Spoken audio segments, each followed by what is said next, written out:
नमस्कार, नमस्कार किचन मराठीमध्ये तुमचं स्वागत आहे. तर चला टिफिनसाठीची भाजी बनवते आणि आज बनवूया आपण मस्त अशी मटकीची उसळ थोडीशी वेगळ्या पद्धतीने. तर बघा ही मटकी घेतलेली आहे मी. मिक्स मटकी आहे. मटकी आहे त्याच्यामध्ये हरभरे पण आहे. चला तर ही मटकी आहे ती मी शिजवून घेणार आहे पहिल्यांदा. कढईमध्ये टाकलेली आणि आपण त्याच्यामध्ये घालायचं पाणी. कुकरमध्ये पण शिजवू शकतो. फक्त 2 शिट्ट्या द्यायच्या, जास्त नाही शिजवायचे.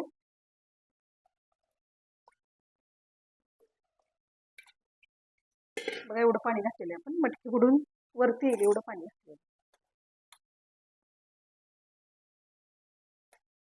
त्याच्यामध्ये घालते मी थोडीशी हळद. हळद घालायची आपण अर्धा चमचा हळद.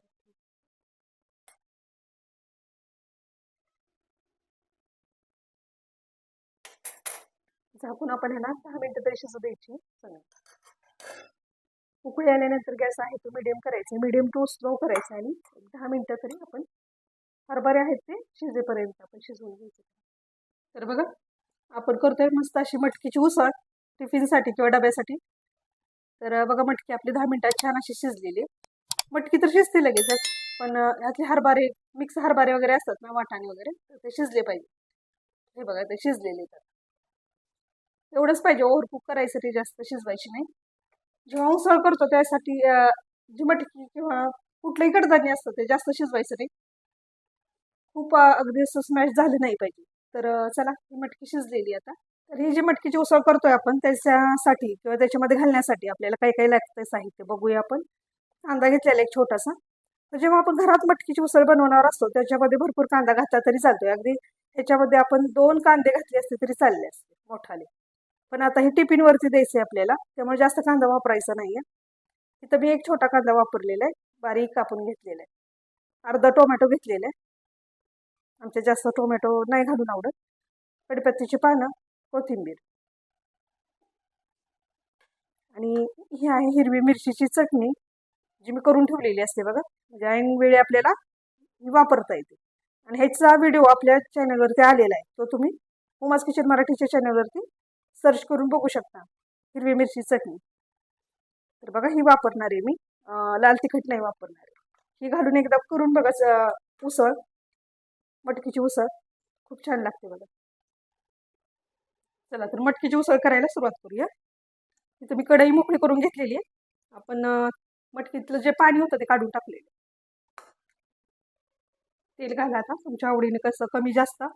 टिफिनवरती देणार असाल डब्यावरती तर तेल थोडं कमी घालायचं. डबा हालतो करतो तेल ते बाहेर येतं डब्यातून, नाही. तेल गरम होऊ द्यायचं. तेल गरम झालं की त्याच्यामध्ये घालते मी थोडंसं जिरं,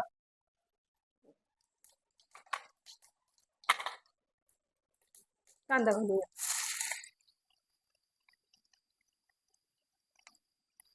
घरात बनवणार असाल तर कांदा थोडा जास्त घातला तरी चालतो.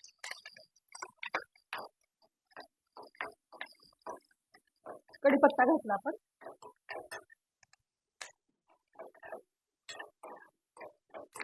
आता कांदा जास्त लाल होऊ द्यायचा नाही.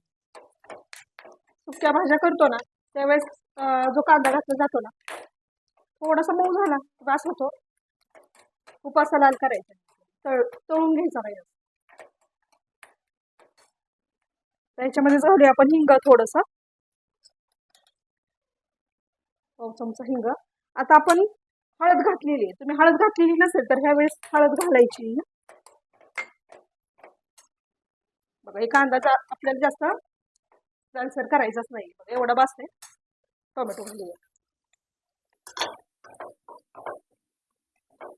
टोमॅटो आवडत असेल तर घाला, नाही आवडत तर नाही घातला तर चालतं. थोडा परतायचं.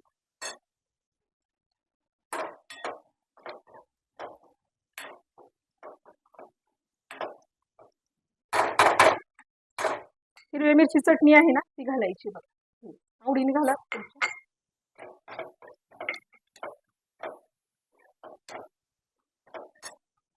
थोडीशी कोथिंबीर घालूया.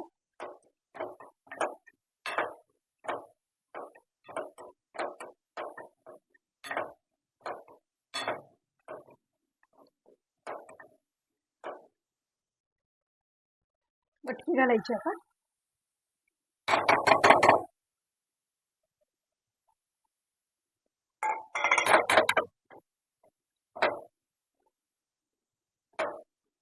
तुम्ही या पद्धतीने करता का नक्की सांगा, कारण कधी कधी मी अशी करते, छान लागते बघ. लाल तिखट घालून पण करतो आपण. मीठ घालूया.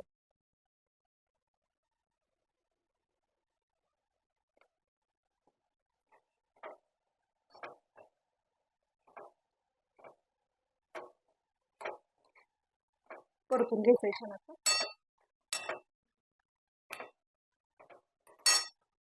कोथिंबीर घालायची.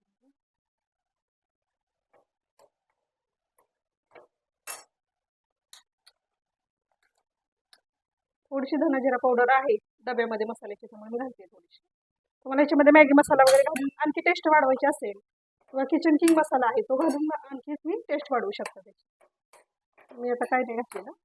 तर धना जिरा पावडर होती मसाल्याच्या डब्यामध्ये, ती घातलेली.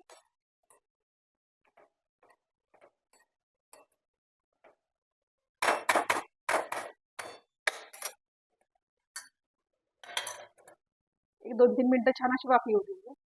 तर बघा बनवून तयार आहे मस्त अशी आपली मटकीची उसळ. ती हिरव्या मिरचीची आपण केलेली. हे बघा मस्त छान झालेली. एकदा ह्या पद्धतीने करून बघा, खूप आवडेल तुम्हाला. चला प्लेटमध्ये काढू. तर तयार आहे आपली मस्त अशी मटकीची उसळ. कशी वाटली रेसिपी? आवडली असेल तर पद्धतशी लाईक करा आणि चॅनलवरती नवीन असाल तर सबस्क्राईब करा. तुम्हाला आणखी कुठल्या रेसिपी पाहिजे त्या तुम्ही कमेंट बॉक्समध्ये नक्कीच सांगू शकता. तर ही मटकीची उसळ कशी वाटली नक्की सांगा आणि तुम्ही ह्या पद्धतीने नक्की करा. भेटूया पुन्हा अशीच एक नवीन रेसिपी घेऊन पुढच्या व्हिडिओमध्ये. तोपर्यंत आपल्या रेसिपी पहा, करा आणि कमेंट करून सांगा करा. साध्या सोप्या रेसिपी पाहण्यासाठी हुमास किचन मराठी नक्की पडा. ही रेसिपी नक्की ट्राय करा.